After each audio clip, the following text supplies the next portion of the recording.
za Oktoba? Jibu langu very simple ni kwamba sijaona uchaguzi. Ni sawa na una timu mbili za mpira.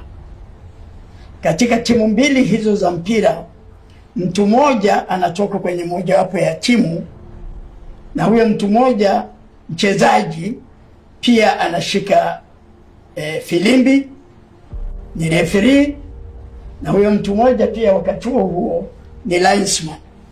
Na ndio maana na sioni aibu ninaposema no reform no election wakati huo, na leo ninaposema no election, kwa sababu hatuwezi kwenda kufanya kiini macho cha uchaguzi. Profesa Mkumbo, huhitaji kushawishiwa sana ili umpinge Dr. Slaa. Itabidi wabadilishe sana kauli zao, kwa sababu sasa ile no reform wameshaiondoa, inabidi no election. Mimi nawasaidia pia waseme no Chadema participation, kwa sababu uchaguzi utakuwepo. Kwa hilo halina shaka. Lakini pili, vile vile Dr. Slaa alikuwa mgombea wa urais mwaka 2010 kwa Chadema. Wakati huo alikuwa anagombea na Rais Kikwete. Kikwete pia ndo aliteua tume.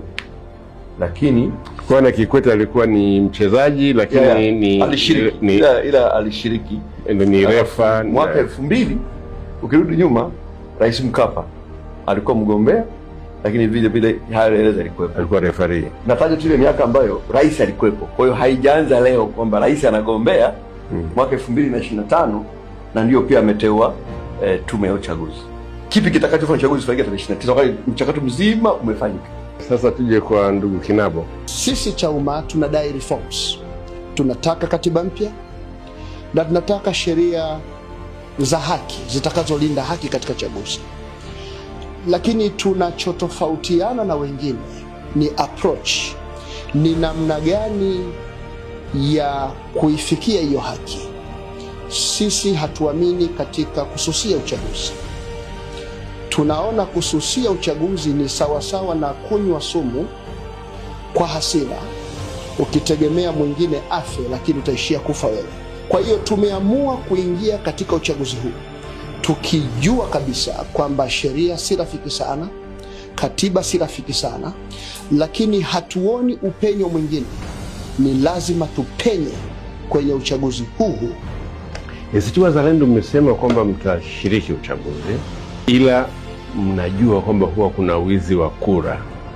Safari hii mtalinda hizo kura zenu. Lakini sasa hizo ni siri za kambi, na hapa kuna vyama tofauti, na hivyo vyama ambavyo tumekuwa tukivilaumu vitatuibia kura viko hapa. Kwa hiyo itakuwa ngumu sana mimi kuweza kueleza kwa kina tutazilindaje, lakini tutazilinda.